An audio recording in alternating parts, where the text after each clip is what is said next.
It's lunchtime and the Brooklyn Cafe is open for business. Live from the Amp Media Studios, Dawn and Freddie S. and their team are ready to serve up a huge portion of fun for lunch with friends and neighbors. So let's break open that lunch pail and unwrap that sandwich you brought and take a front row seat in the Brooklyn Cafe and get ready to enjoy some humor and hot topics. It's time to get a healthy serving of hope and happiness to help your day go by with a smile. Your hosts, Dawn and Freddie S., are ready to talk about food, health, dating, or just plain dream making. If you have a story to share, movie review, restaurant critique, or just a coincidental thing that happened to you, call in toll free 888-994-4995, Studio A right now. Sit back and enjoy your lunch break at the Brooklyn Cafe. Here are your hosts, Dawn and Freddie S. Thank you. Welcome to the midday show. I got to give this to Dawn because I think my cup might have a leak. she's a cup spilleth over. My cup spilleth over. I got to tell you, we're still, right now, we're in the middle of all this Aries, planetary. To tomorrow. Yes. And after tomorrow, we're back to normal. 7 planets in Aries right now. So if you're in Aries like me and you're feeling this energy shift and this pull and this roller coaster of emotions, just know you're not alone. Just give me a call, 888-994-4995. We can walk through this together because the older I get, the more sensitive I get to the energies around us. But a lot of us we're just going through it. And if you're not in Aries, you're feeling the energy also. But they're saying right now is the biggest manifestation portal that you can be in. Your words speak volumes. Your words are things. Your words really express everything you feel. So open up to the things that you want for this week. Yesterday, I was like walking through mud. We're manifestation. Yeah. We had a big thing on the air. Yeah. Okay? And it worked against you. Why? So stop. What do you mean why? The book that was written about manifestation and women, empowerment, they didn't belong in the whole nine? I don't think it's ever written against us. It's our perceptions and what we make of it. Right, but they used manifestation and perception, and they sort of made it I know. They were saying that women are only successful because they manifest. Well, I think that just makes us extra more empowered scary. Or powerful or magical than anything else. It's more about the scary. I don't think we're scary. LeBron James told me that when his wife tells him to throw out the garbage, he runs. We're just logical. He runs faster than any human. But they're saying the energy right now of these 7 planets hasn't happened in like 40,000 years, so it's probably not going to happen again. So how do you know it's happening if you ain't been around 40,000 years? Because I am walking. Yesterday I was walking through sludge. Today I'm a little more lighter and more uplifted. Tomorrow's a new moon. So things are changing for the better. And today the challenge is that we got a crew out doing Perla Nietzsche's video, the Netflix stuff and all that going on. More to follow on that, the Comcast and everything with Perla. So the crew went out. So we have the backup crew in here. Not backup. They're the ones that are coming forward. It's our new semester, which is why we have our fundraiser on May 12th at Crazy Uncle Mike's coming out. It's on Tuesday, 5 to 7:30. Celebrate, meet the new crew. Say congratulations to those that are graduating. It's a fundraiser to bring awareness to a real working studio that these kids have the opportunity to take the skills that they learn in school or haven't learned in school, and they get to learn here from production, video, audio, radio broadcasting, commercial creations, animation, social media, newsletters, online marketing, pretty much anything that you can think of, they get to hone their skills right here. And if they don't know how to do it, Freddie's going to ask them to do it, and they're going to learn it. And the best ones are the ones that say we can do. And they're doing it. It's exciting because Perla, we're shooting season 2 for Perla Lychee and Decor Diva. They're at 2 condos today, and then they're going to head over to her office. So we've got 5 on that shoot, which means we got 5 new ones on this shoot, on this end, doing what they do. I'm really proud of them. I am, and they got this, and they were terrified, but they're getting it done. It's all good. It's all simple. It's all good. So you know, the challenge is upon you, and our guest is going to talk about challenges and everything else that she's overcoming, the things that you do. But when challenge is upon you, you got to answer the bell. If you don't answer the bell, you're going to live in regret. And you don't want to live in regret. You want to try. Even if you go in there and you fail, you do it again and again and again. Well, let me ask you. And I guess I can ask Cheryl also. How do you answer the bell? Do you hear the message? Do you know what you need to do next? Do you just go forward kind of aimlessly? What guides you to I'm interested challenge? also with how Cheryl's going to answer this, but the first thing I look on people's face when something happens that they're not prepared or they don't think they're prepared or they're like, oh, mortified, is the fear. fear takes over the body, and they become like deers in a headlight. And I don't do that anymore. There's a challenge. Even if I had to run this board from my laptop from here, done that. Yeah. I'm not afraid to do that. So the first thing is the mindset, forget about the fear, and then look at the challenge, and then look at the opportunity. That's the way I break it down. You're gonna do this. Now I know they can. Now they know they can. I got another crew to send out. I mean, this is amazing. Today is an amazing day. But I'm interested to see how our guest is gonna answer that question. It's nice because we met Cheryl Silich. She's joining us through Dawn DeMarco book, host of Faith Stories, and she was here. And Dawn's show airs every Wednesday at 3 o'clock, so definitely tune in to AMP on that. And I guess you've been in contact with Cheryl for a little bit. I spoke to her a tiny bit, and I wanted to bring her back about women empowerment, some of the things that she done. But this lady, this is a book, so sit back and enjoy this conversation because she has a lot to share.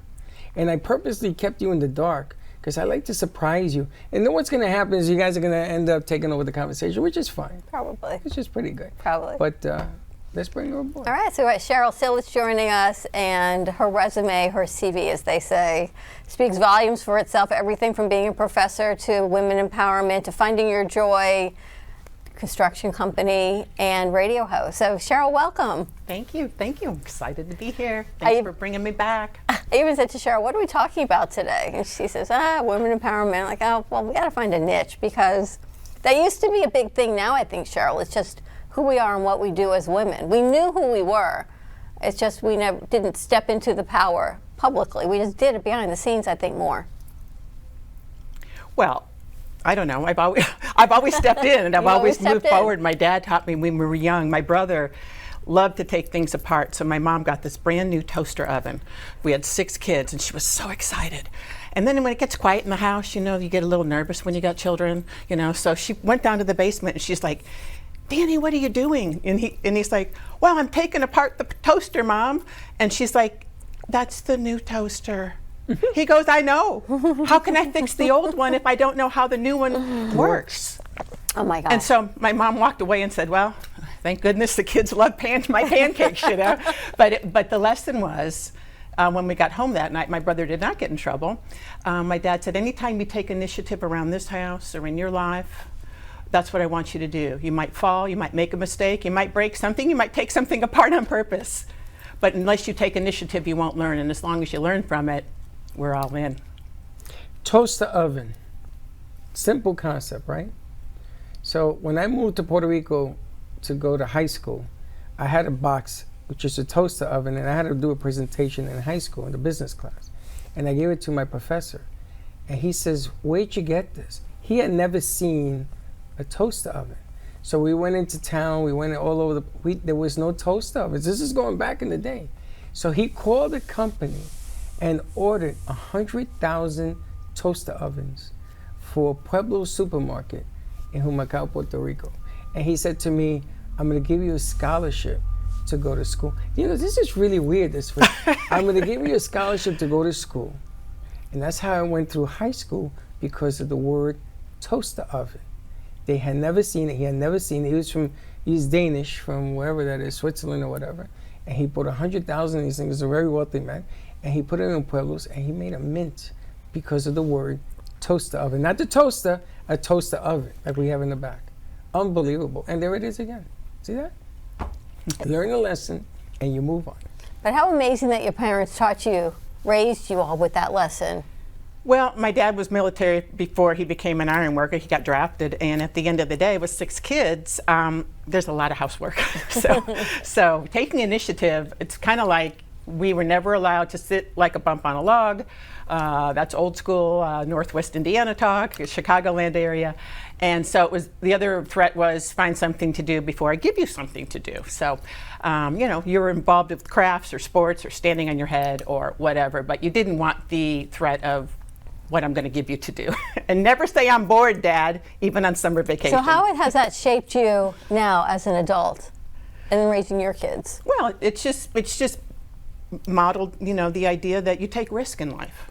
You know, you weigh the risk, you get the right resources around you, you pray into it, you have discernment that this is the right step for you to take now, but you don't stay comfortable. You live just beyond your comfort zone. When I was a kid, I bought a balance beam and a paper route with my paper route because I wanted to become an Olympic gymnast. And then I bought a unicycle as my fallback plan to join the circus because I wanted to work my way up the ladder literally to become Miss Vertigo of the Flying Trapeze.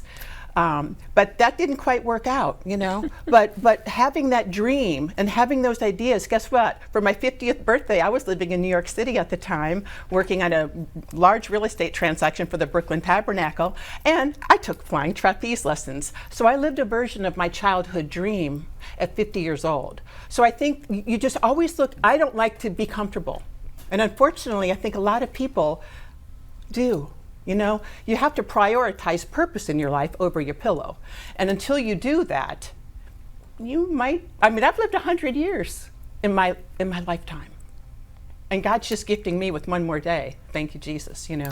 So I just, I like to try new things and have new experiences because really, ultimately what it does is it makes me very relatable to anyone I meet. I can enter their world. I can find that little crack in the window. I can talk to them about fitness, or I can talk to them about their career path, like your interns today. You know, we didn't have media programs when I went to college. I learned all this just on the air. And so I just like having entry points with people because ultimately, while I want them to see this, the physical fitness, I really want them to see my heart and my soul and my spiritual fitness because at the end of the day, to me, this is all that really matters. Now, can you imagine back in the day, now this is going about 10 years ago, we got a call from California, and there was a producer that was doing shows on the air. I don't even know how I remember knowing him. He said to me, do you have any women empowerment episodes, any kind of women empowerment? And I said to him, what is that? Remember this? What is women empowerment? Yeah. And Dawn says, I don't know, let's find out. Can you imagine knowing her back 10 years? It was only 10 years ago. Really? 10 years ago. Well, when I started my fitness show, oh my gosh, I can tell you that and I'm all natural. My sisters, both of them are built just like me, and the three boys are just very average, okay? So we have these great genetics, so that has helped, but it doesn't mean you don't have to do all the work and the discipline. But when I first started my fitness show, women were not fit. And they didn't care about being fit, and only their husbands were looking at me, and they were getting really upset, you know? And those hairy eyeballs were directed at me and them, and so there was zero acceptance. And I really think, you know, Venus, the sisters in tennis, really brought women empowerment to age because they just took over the tennis scene, and they made big, beautiful women look good and cool and sexy and wonderful, you know, role models. And so over the time, what's happened was men would come up to me from my fitness show, The Body Perfect by Cheryl, which was an educational fitness show out of Indianapolis, and they would ask me for advice, like, I want my arms as big as you, and it's a dude, right, asking me that. Well, over time, I saw the shift. I lived through the shift. And ultimately, at the end, the men were standing back and the women were, what can I do for this? What can I do to lift up my rear or, you know, tighten my thighs? And I saw the entire evolution. But like everything, there's pain and transformation. You know, those same women, not the exact same, but that same genre of the world that was so unkind to me and sneering and laughing and pointing became the ones that were, please help me. They would show up at my doorstep.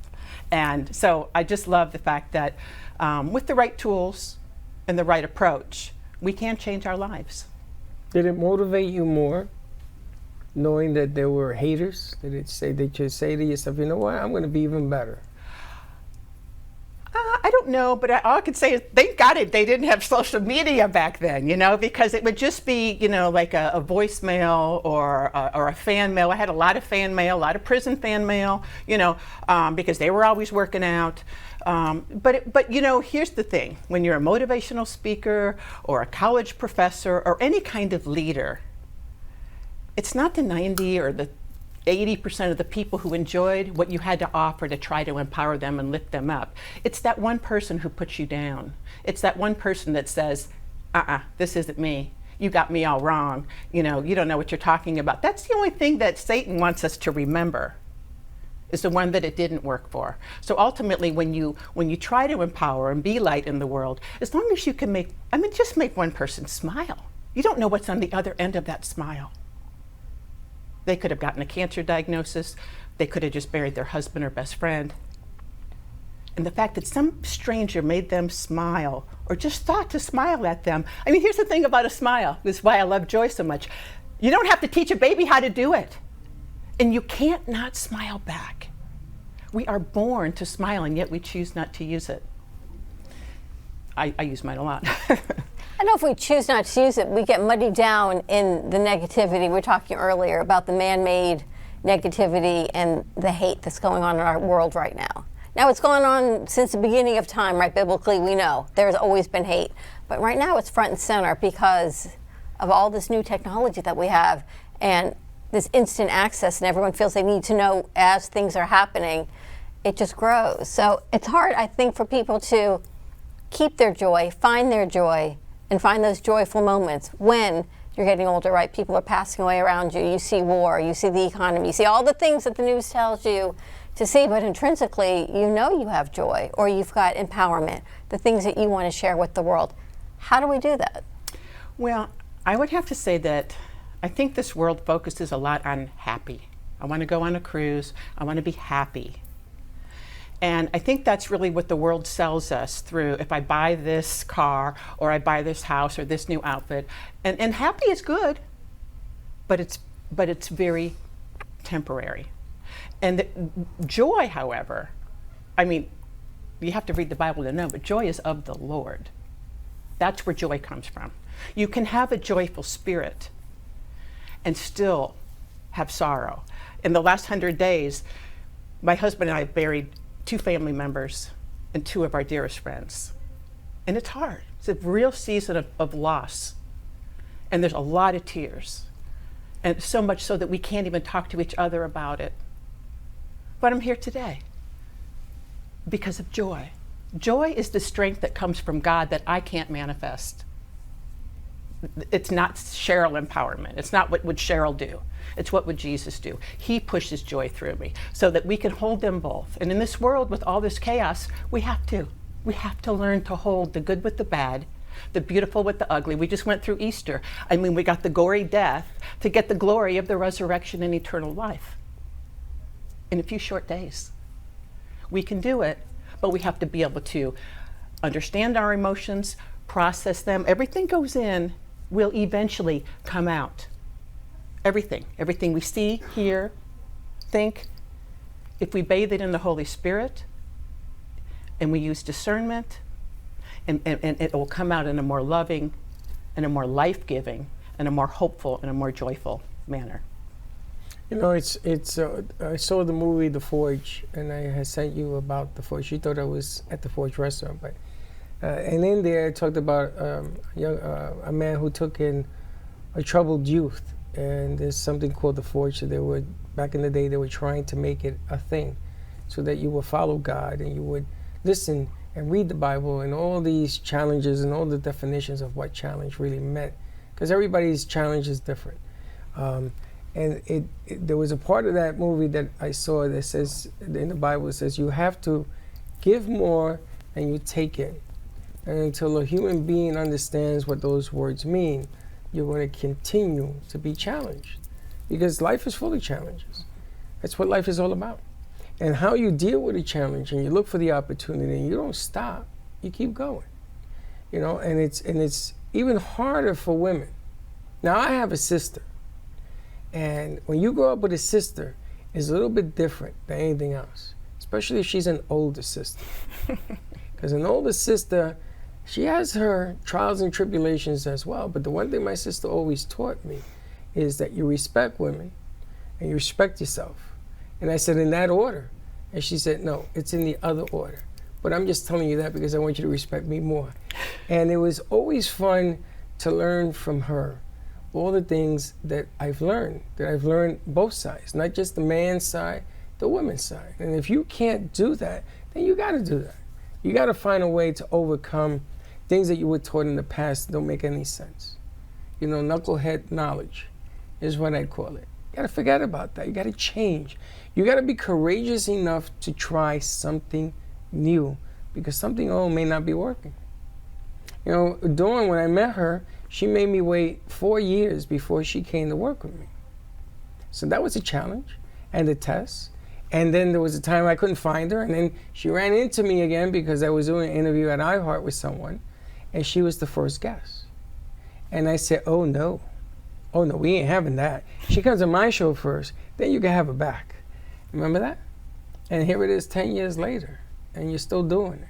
And the amazing thing is that I didn't know anything about Dawn. I didn't know that she had a master's in early childhood education. I didn't know that she was a communication lady, that she interned at CBS, ABC, EFG, all of them. I didn't know any about that. I just asked from faith, which is what you're talking about. I said, it's right, let's go. So we're gonna go to commercial break on the Let's Go. are we ready for commercial? Oh, yeah. Okay. All right, more to come about life, faith, empowerment, finding your joy on the other side of this commercial break. We'll be right back. Finding the world's best coffee. Nothing can stop Don Pablo from getting you the rarest coffees. Traveling across continents, climbing the highest mountains, overcoming immense obstacles, all for the quest of greatness. Experience this excitement with every sip.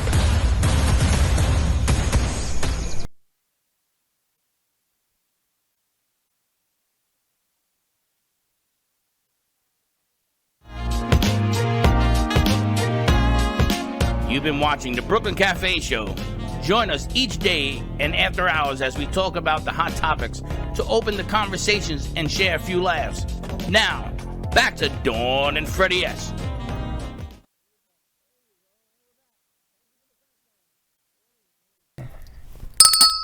No, I went to the boy. You just had to let it play. Yeah, it did. It did.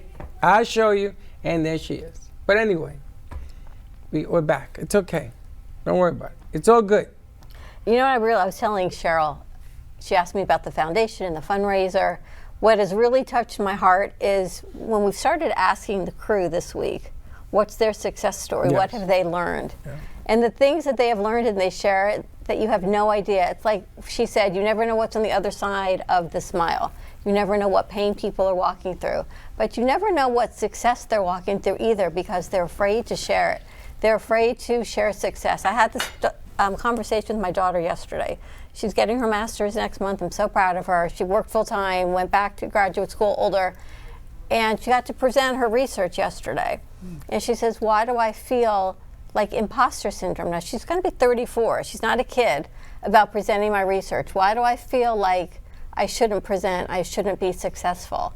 And as a therapist, I was still taken aback by, she said, she felt funny sharing her success. So I think some of our crew, that we actually ask them to share their success story, and we get to hear what they have to say, and that we witness, like with Nicole. But some of them are still pretty quiet. But to hear their success of what they've learned and coming out of their shell is remarkable. Nothing I ever thought, we were talking about when we started the foundation, what it would turn into. And that's all in God's plan, just like being here. And everyone that walks through here is because they should be here, and they're supposed to. It's part of their journey, it's part of our journey. But to see it and grow it, I mean, yeah, do we want to raise funds to help them? Absolutely. But the intrinsic value that they learn here is greater than I could have ever imagined. Well, sure, because you've been successful in different parts of your life, some bigger than others, I'm sure. Were you shocked and surprised when the first big one happened to you? Were you like, whoa? Oh, yeah. The first big one was Hollywood. My goodness, going to American Gladiators and becoming ultimately a champion. Come on. I'm like a small town girl from 18,000. Nobody was on TV. How'd you do it? Well, I went to tryouts in Chicago. I was there for a Cystic Fibrosis Foundation fundraiser because I was running the Indiana chapter for the leading lung disease that was killing children by the age of 18 back then. And I went there to see how they were hosting an event so that I could recreate it in Indianapolis. And there were tryouts, and somebody at the gym said, hey, there's tryouts, let's go. And I tried out and I made it through. They had, my friend got knocked out in the first round. The men had to do 25 pull-ups in 30 seconds, and it's virtually humanly impossible unless you just cheat the form and do like Tyrannosaurus Rex, T-Rex ones, you know. But if you do full form, like me, I'm a gymnast, I'm gonna do it right, there's not enough time. So the women only had to do like 8 or 10. I think I did 12 and jumped down because I don't know what's coming next. Like you were just saying, we don't know what's behind the curtain always in life. So, but yeah, so they had like some 20,000, 30,000 people that tried out between Chicago, LA, and St. Louis. And I get the call from Hollywood. Can you be in Hollywood? Bring a friend, all expenses paid. I was the only one to bring my mom because I thought she'd be around forever to share the memories, but she's been gone now for 30 years. And yeah, it was bigger than anything this small girl could ever imagine. However, it was my mother through The Wizard of Oz who taught me to always dream big. She used that story, reading it to me as a child, to say, Sherry, make friends on your path in life, and that's where you'll go. You know, Dawn was just talking about success, and why is it hard to talk about success? You know, it's a lot easier when you realize you are a combination of multiple people pouring into you. So if you use we statements like we did this, and not I, then success is much more genuine, much more acceptable, and especially if you say, is there something you're trying to accomplish? How can I help you? What is your next big dream? What's the first step that you need to take? You know, so getting the right people. Nobody has all the resources and all the intel to get everywhere they're going in life. I mean, Freddie just shared a story about how he, you know, he went to college based on money made on an oven toaster. So really, what are the chances? We didn't even know what we were going to talk about, but God did. And so you don't know where you're going to go, but if you just realize there's God working, you know, I think it was Einstein that said something like, it's not a coincidence when something happens. It's God just being anonymous. And I really like that, because that's really what's happening. God is always working in your life, even when you don't hear him, even when you don't feel him, even when you don't get the answers you want, and even when you're just crying your eyes out. He's still there working behind the scenes, and the sun is still shining behind the clouds, and you just have to have hope and faith and keep moving forward. That's the third time I heard God is anonymous today. The third time. Really? What are the other two? It was a scripture that I read this morning, and then somebody else said it to me this morning on the way in, my son. But it's funny because he didn't think that made sense, but it does. If you look deep inside, it does make sense, because it's always, you know, you're not here to predict the future or know what's going to happen. You have to have faith to trust that there's something bigger in play. I wanted to ask you if when you became champion, there was a period after that. There's the settle down period. What did you do with your life in the settle down period before you went on to your next big thing? Well, actually, it was a ramp up period for me, because like, wow, I was the champion in Hollywood. And so actually, and like the weirdest thing started happening, Freddie. People started asking me for my autograph. Like, it's the most peculiar thing in the world, okay? I mean, all I did was win, beat a couple people over the head, and I did what I had to do to win, right? Which is totally not my style as an individual athlete, but when in Rome, as they say.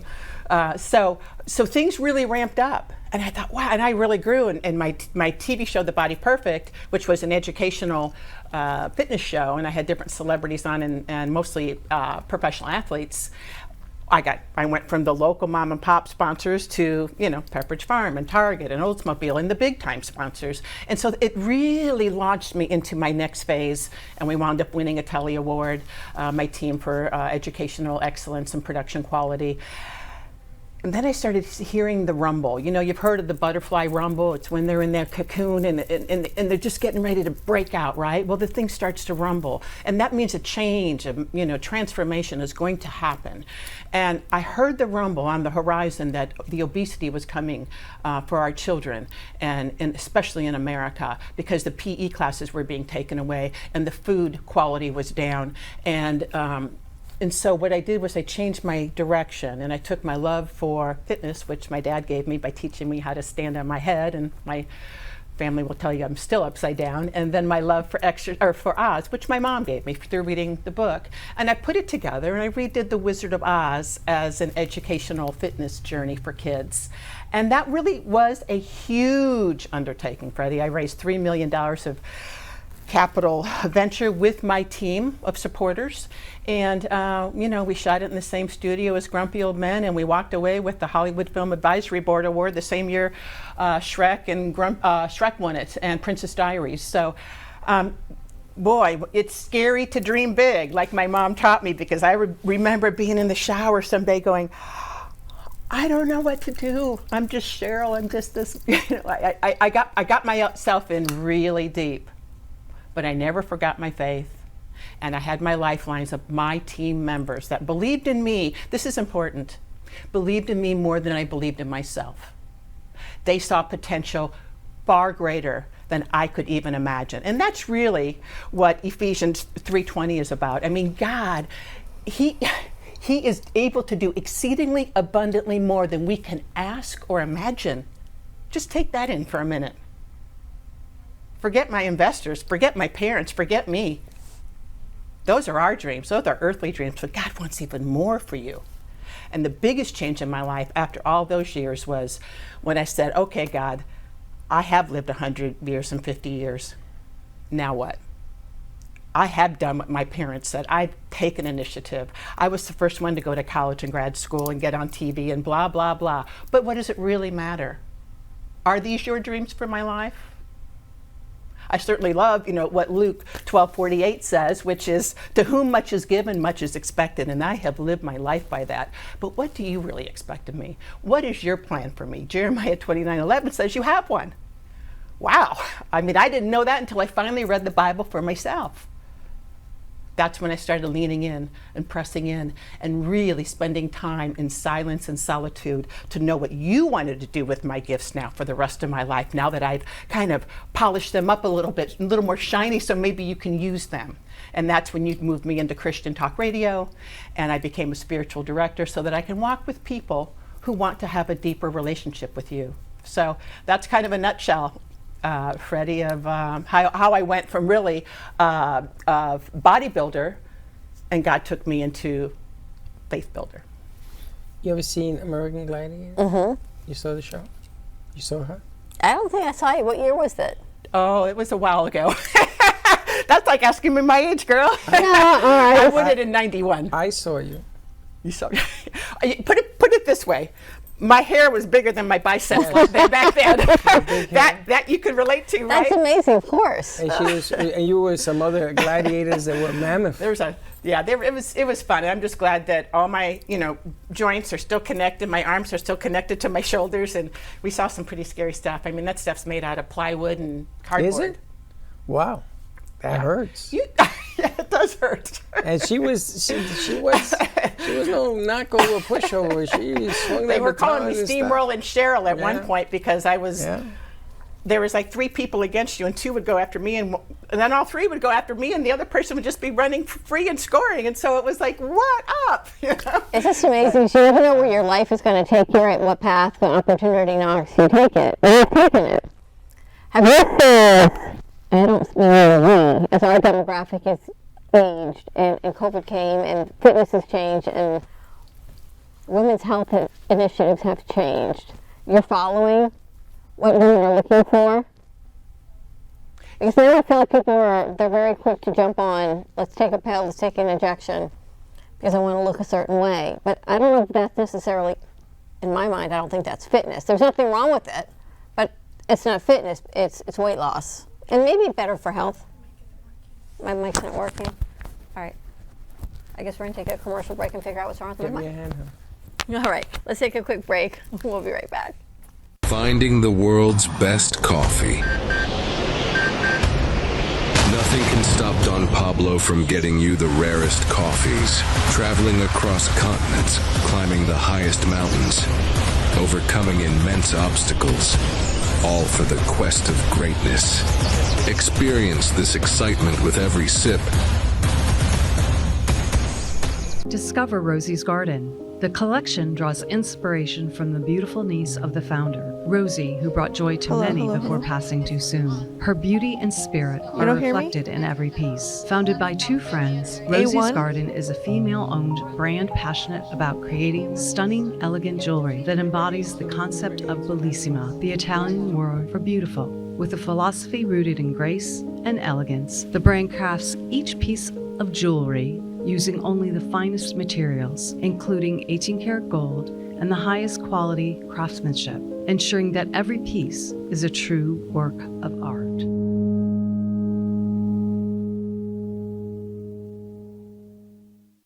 Looking for a night out that actually gives back? AMP Media Futures Foundation presents Caps Off for a Cause. Join us at Crazy Uncle Mike's. Enjoy drinks, light bites, live entertainment, and real connection. May 12th, 5 to 7:30 p.m. Tickets are just $36 donation. Spots are limited, so grab yours now. Sponsor opportunities are available. Looking for music that brings back the memories? True Oldies FLA is South Florida's premier destination for timeless hits from the 1960s, 70s, and 80s. Brought to you by M2 TV Network. Broadcasting across multiple FM and HD stations, including 95.3 FM in Delray Beach and Boca Raton, 95.9 FM in Palm Beach County, 96.9 FM in Broward County and North Miami-Dade, and 106.9 FM on the Treasure Coast. True Oldies, FLA. Feel good music that spans generations. You're listening to the Midday Brooklyn Cafe Show with Dawn and Freddie S. Every weekday from 12 to 2, tune in for the ultimate midday escape. The perfect blend of entertainment, culture, and community, all served up with a side of Brooklyn flair. It's the South Florida show that everyone's talking about. You've been watching the Brooklyn Cafe Show. Join us each day and after hours as we talk about the hot topics to open the conversations and share a few laughs. Now, back to Dawn and Freddie S. Welcome to Facts with Abdullah, where you get to learn about the lesser-known histories of the world. For today's first episode, we are going to learn about fertilizers. We often take fertilizers for granted as we don't imagine it as a resource as critical as oils or semiconductors. Contrary to this belief, fertilizers play a far larger role in history than what most people realize. The first civilizations, like Egypt, Mesopotamia, and China, were built on the mastery of agriculture, which increased their populations by massive margins. Because of this population increase, they became the dominant cultures within their respected regions. This sets the precedent for the importance of manipulating agriculture.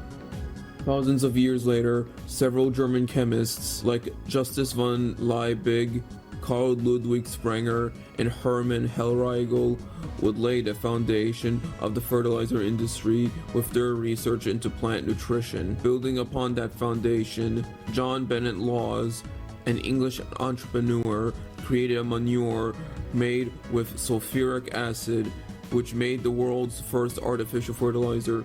This would pave way for the nitrogen-based fertilizers created through the Haber process that everyone around the world uses today. Because of nitrogen-based fertilizers, the world's population went from 2.5 billion in 1950 to around 8 billion today. To give an idea on how rapid of a change that is, it took nearly all of human history until 1804 to reach 1 billion, and a century later to reach 2 billion. Right now, the world's population is at risk of food shortages due to the wars in Ukraine and Iran disrupting global trade. Many countries in the third world are reliant on artificial fertilizers in order to sustain their massive populations. In the country of Sri Lanka, their previous government was overthrown because they banned artificial fertilizers, which massively reduced the output of rice and tea, which caused the loss of $425 million. Because of the current economic crisis we are all now in, we're reminded of the importance of fertilizers and how they help sustain the world we live in.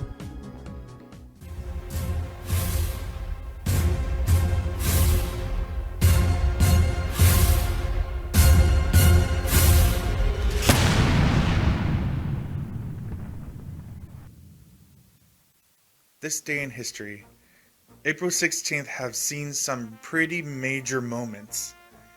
In 1912, aviator Harriet Quimby became the first woman to fly across the English Channel, a huge milestone in aviation.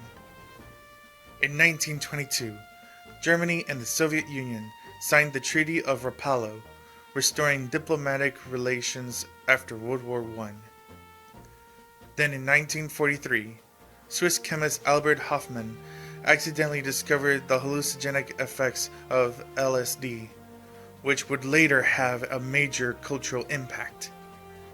On April 16, 1963, Martin Luther King Jr. wrote his famous letter from Birmingham jail, defending nonviolent resistance during the Civil Rights Movement. And in 1972, NASA launched Apollo 16, one of the missions that successfully landed astronauts on the moon. From scientific discoveries to civil rights and space exploration, April 16th is packed with history.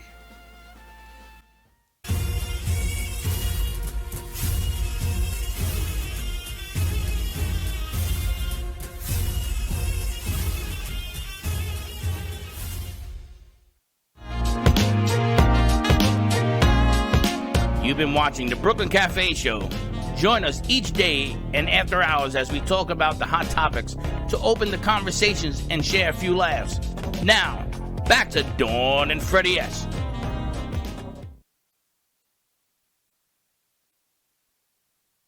All right, we're back. Hopefully you're lit up. Let's see if we lit up. All right, we're going to keep going on the whole conversation. I was talking to Cheryl about, as we've aged, right? What we did in our 20s and 30s for working out, raised our kids, now we're in our 50s plus, trying to stay fit. Maybe even more than just the injectables for better health, right? For blood pressure and sugar. Fitness, still important. Working out is still critically important. Are you still working with women and men, I guess, as well, on the fitness journey? No. I'm completely moving more into the spiritual fitness. Like I said, I'm really more concerned about the state of your soul and your heart and your mind at this point in my career. But of course, I'm kind of a walking billboard for fitness, so I'm still always willing to share my fitness perspectives, for example. But you know, it's changed a lot. I think there are some really great things out there. I think the peptide therapy is something that people could give a look to, especially those that are approved by the FDA. I've taken some of those, and it's been very helpful. And you know, there are different modalities that we can look at. I mean, the whole thing is there's always a new diet. I don't even know which one's out there right now. I mean, from your blood type diet to the Mediterranean diet, that it's always like, what's going to work for you, and stick to it. Just stop changing all the time, because that's not going to get you where you need to go. You got to have a smart goal, and I think what those are. They got to be specific. I want to lose 10 pounds, in 3 months, let's say. And you've got to be timely. It's got to be something you can achieve. They've got, so follow the SMART format where it meets the acronym of being measurable and relevant, because otherwise it's not a goal, it's just a dream or a fantasy. There's a big difference. What are you looking to do next? Whatever God has opened for me. Right now, 20 years ago, I was in a bookstore buying a children's book for a friend's first baby. And when I was reading some books before I bought them, I opened up the book and I just felt this amazing essence of like God speaking into my spirit saying, you're going to write children's books one day. And I was like, what? Like, totally not my plan. Totally not my plan. That's that Jeremiah 29:11 thing, but he planted the seed. And so 20 years ago, I wrote one for my sister for her first baby, and I made it up in a little book and made a little doll, and because I heard and I listened and I obeyed. But and then I realized I broke like the 5 top rules of writing a picture book, because I got an education. I joined the Society of Children's Book Writers and Illustrators, and that's kind of the golden path to becoming published traditionally. And I've been studying for over 20 years. And I'm just getting really super close now to getting my first book published. So, we don't really know exactly how these seeds are planted, but I know that when it's God, it doesn't come from Cheryl. It doesn't come from me. And sometimes the hardest thing is like the weight room. We don't want to wait. It's really the weight room, that W-A-I-T room, not the W-E-I-G-H-T room, because there is such a period of waiting and waiting and waiting for the results to happen, for the scale to come down, for the body to firm up, and for your vitality. It's really about, to me, vitality and health span, not how long are you going to live. How healthy are you going to be in the life and the time that God gives you? And are you going to be working, I heard you were working with women to empower women, that you're helping those less fortunate to get themselves back on track and things of that nature. Are you doing that now? Is that what you're doing? Yes, what I'm doing, Freddie, is I am a trained spiritual director. And it's a spiritual rhythm, much like if you pray every day or go to church once a week, or maybe you're in like a weekly or monthly Bible study, or you have a men's group that meets every season or every quarter. Spiritual direction is another spiritual rhythm. It's an ancient rhythm that was birthed in the Catholic Church hundreds of years ago with the desert fathers and mothers and the monks, basically, and this different sects that spun off as Christ and the disciples moved into the world and took the message of Christ with them. And so really it's just the practice of being still. And how hard is that, right? It is so refreshing, though, because what we don't realize is that there are like 7 different types of rest. Yes, there's physical rest. If I do back and biceps, I have to rest those muscles for 48 hours so they can grow back stronger. So I have to do another muscle group the next day. There's physical rest, right? I mean, there's sensory rest. We can turn off the music. We can turn off the TV, right? There's social rest. I mean, you see sometimes, I'm going to be off Facebook for a month. See you guys. I need a break, right? There's emotional rest. Like I have to wake up today and say, I'm going to do a TV show, and I'm going to go out there and I'm going to go be the Cheryl that God has built me to be. Yes, I'm in mourning, but I have joy and happiness at the same time, So there's that kind of rest. And there's also rest from something very interesting. There's rest from our hobbies, because sometimes we think, okay, I don't have to work today, and I don't have to watch the kids today, and I'm going to go play tennis for 2 hours or pickleball. And we confuse that with rest. But it's not rest. It's one more thing to do. And the important rest is the spiritual rest. And that's the time that you spend with God. Not just talking to him, because we want to give him our laundry list of, God, please heal this person, please get this job, please rent this apartment. We have lots of needs. But when do we take the time to just sit and be still so that we can discern in our spirit what God wants us to hear? He's speaking, but he's not going to compete with the world, because it's in a whisper or in a very strong gut reaction and a women's tuition, whatever you want to call it. But it's not haphazard, and it's not taking unnecessary risk. It's taking very strong, very centered choices to move forward in your life. And one thing we just don't do is we don't rest. And God can do more in a minute than you can do in your entire life. But not if you're so busy. See, people think some people wear busy like a badge, like, I'm so busy, I'm so busy, I'm so important. Being busy does not mean you have a full life. There's a big difference between being busy and being full. Do you like to rest? Do you ever rest? Yeah.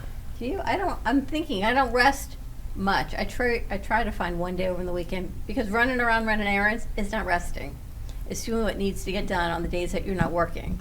And to actually sit in quiet and maybe not turn the TV on and not turn the news on and not even have to talk to the person that you're living with, because that's not rest either. That's the constant conversation of meeting their needs for the conversation. And maybe yours, but it's still not rest. I like sitting, and like we did yesterday, and we got to talk to the interns a little bit. That's not about rest. What's going on. But for me, it's what I enjoy. I can sit there and do nothing. I've done that. But sometimes me listening to stories, and sometimes taking some of the, making things look a little bit easier, because they need a new set of eyes to look at something, like the mic. Okay, so we go to plan B. Again, without panic, nice and easy. It's nice to see you teaching today. We teach every day. The studio teaches every day, but you don't always teach every day. It's nice to see you back out doing what you do so well. I like to get learned, and today I got learned, because you show people how to do something, and what they understand is what they're going to give you, and that's on me. So I got to go through what, like she says, this button wasn't hit. She's right. If you don't hit that button, it's not going to work. 100% right. So I got learned to make sure that if I'm going to leave something prepared, they're going to walk through it, that they walk through it clearly. You got to give kids an opportunity. Sure. Mm-hmm. Give them a chance. When I was growing up, I didn't have chances. I didn't have social media. I didn't have none of this. Well, that's about it for today. Even though the show's over, the Brooklyn Cafe is always open for business. You're invited to join the fun every day from 12 to 2. If you missed some of the laughs from today, Dawn and Freddie S. will bring you more good cheer next time. You can follow the Brooklyn Cafe on Facebook at the Brooklyn Cafe TV to rewatch every minute of the show. We'll see you next time.